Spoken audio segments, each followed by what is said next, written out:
A ver, imaginamos algo por un momento. Si toda la historia de la humanidad, desde el primer homínido hasta hoy, fuera un solo día de 24 horas, ¿sabéis cuánto tiempo ocuparía la historia que conocemos, la que está escrita? Pues apenas los últimos minutos antes de la medianoche. Increíble, ¿verdad? Todo lo demás, más del 99% de nuestro tiempo en este planeta, es un océano inmenso, silencioso, que llamamos prehistoria. Y es justo ahí, en ese tiempo sin palabras escritas, donde se forjó absolutamente todo lo que somos hoy. Entonces, vamos al grano. ¿Qué es exactamente la prehistoria? Pues dicho de forma sencilla, es ese larguísimo, larguísimo periodo que empieza con la aparición de los primeros seres humanos y termina justo cuando inventamos la escritura. Es literalmente la historia antes de que pudiéramos escribir la historia. Claro, para poder estudiar una cantidad de tiempo tan brutal, los historiadores la han dividido en tres grandes etapas. Primero, el Paleolítico, que es la edad de piedra antigua, y cuando digo antigua, es que es larguísima. Luego viene el Neolítico, la edad de piedra nueva, una época de cambios brutales. Y por último, la edad de los metales. Todo este viaje culmina, más o menos, sobre el 4000 a.C. ¿Y qué pasa entonces? Pues que un invento lo pone todo patas arriba: la escritura. Muy bien, pues vamos a empezar por el principio de todo. La edad de piedra. Pensemos que durante la mayor parte, pero la inmensa mayor parte de nuestra existencia, el objetivo número uno, el único que importaba, era simple: sobrevivir. Y para conseguirlo tuvimos que dar nuestros primeros y gigantescos saltos tecnológicos. Durante millones de años, que se dice pronto. Nuestros antepasados eran nómadas, o sea, no tenían un hogar fijo, eran cazadores y recolectores. Se movían en pequeños grupos familiares, clanes, y su vida era un constante seguir a las manadas de animales y el ritmo de las estaciones. ¿De qué dependían para salir adelante? Pues de su ingenio y de las herramientas que podían fabricar. Herramientas sencillas, sí, pero increíblemente eficaces. Y ojo, que la primera gran revolución tecnológica de la humanidad no fue un microchip, fue una piedra: el sílex. Es que aprender a tallar la piedra, a golpearla justo en el punto exacto para que se fracture como quieres y cree un filo que corta, eso fue un salto mental, un salto cognitivo absolutamente gigantesco. No era darle golpes a lo loco, Era pura técnica, un conocimiento súper valioso que se pasaba de padres a hijos, de generación en generación. Para entender cómo pensaban, los arqueólogos utilizan un concepto que suena un poco técnico, pero es fascinante: la cadena operativa. A ver, para que nos entendamos, es como la receta de un gran chef. No se fijan solo en el plato final, o sea, en la herramienta ya terminada. No, estudian todo el proceso, desde cómo elegían la materia prima, la roca perfecta, hasta la técnica que usaban para tallarla, cómo la utilizaban y hasta cómo tiraban las obras. Cada uno de esos pasos es una pista, una ventana directa a la mente de nuestros antepasados. Nos demuestra que ya tenían la capacidad de planificar, de seguir unos pasos, de pensar en abstracto. Dejamos las herramientas de piedra y damos un salto a una de las mayores revoluciones de toda la historia humana, si no la mayor: la domesticación del fuego. Y esto no fue un simple invento más, fue un antes y un después, un punto de inflexión que nos cambió para siempre, tanto por fuera como por dentro, como sociedad. Y es que, como ya intuía el poeta Lucrecio, el fuego no lo inventamos nosotros. El fuego ya estaba ahí, en la naturaleza, mucho antes. Era una fuerza salvaje y temible. Piensa en un rayo que incendia un bosque, en la lava de un volcán. Nuestros antepasados debieron de observar eso con una mezcla de pánico absoluto y a la vez una fascinación tremenda. Y aquí está la clave de todo. Porque una cosa es, aprovechar la suerte y coger una rama ardiendo de un incendio provocado por un rayo. Pero otra cosa muy, muy distinta es ser capaz de mantener ese fuego vivo, de transportarlo de un campamento a otro. Y el paso definitivo, el más increíble de todos: aprender a crearlo cuando quisieras. Eso sí que es dominar el fuego. Y la pregunta es: ¿cuándo ocurrió esto? ¿Cuándo dimos ese paso de gigante? Pues la evidencia más antigua que tenemos de un hogar, o sea, de un fuego controlado y mantenido a propósito en un sitio, tiene casi 800.000 años. Paremos un segundo a pensar en esta cifra: 800.000 años. Estamos hablando de cientos de miles de años antes de que nuestra propia especie, el Homo sapiens, apareciera. Nuestros ancestros ya estaban dominando una de las fuerzas más poderosas del planeta.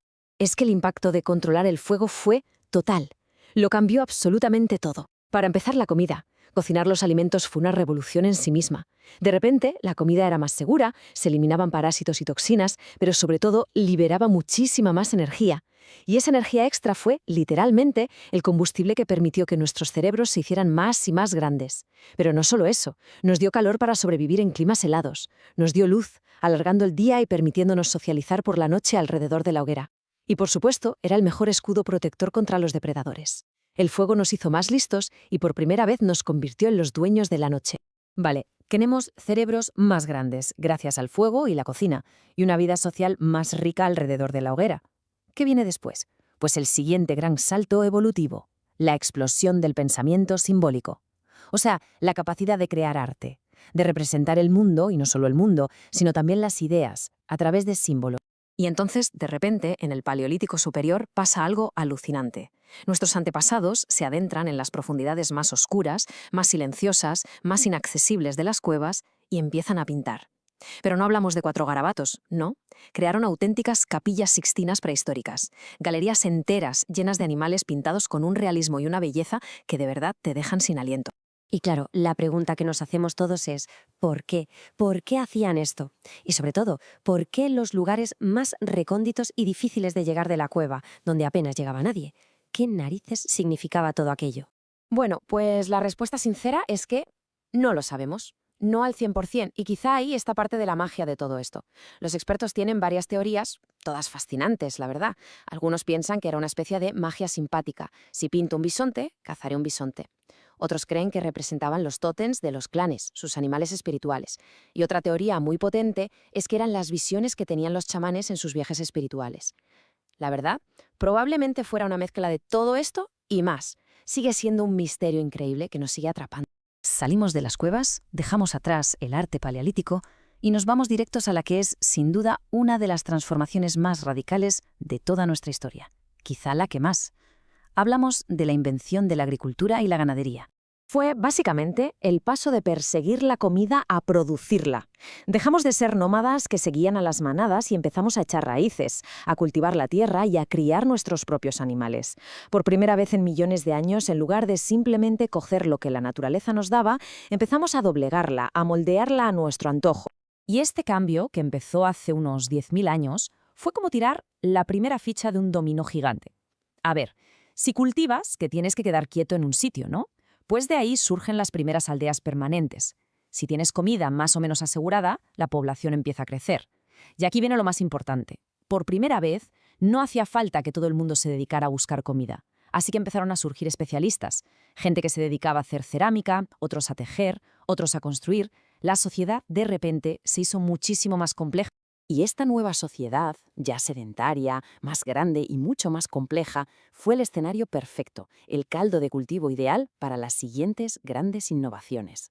Unas innovaciones que de hecho nos van a llevar directos al final de la prehistoria. El siguiente paso lógico fue la metalurgia. Alrededor del 4000 a.C.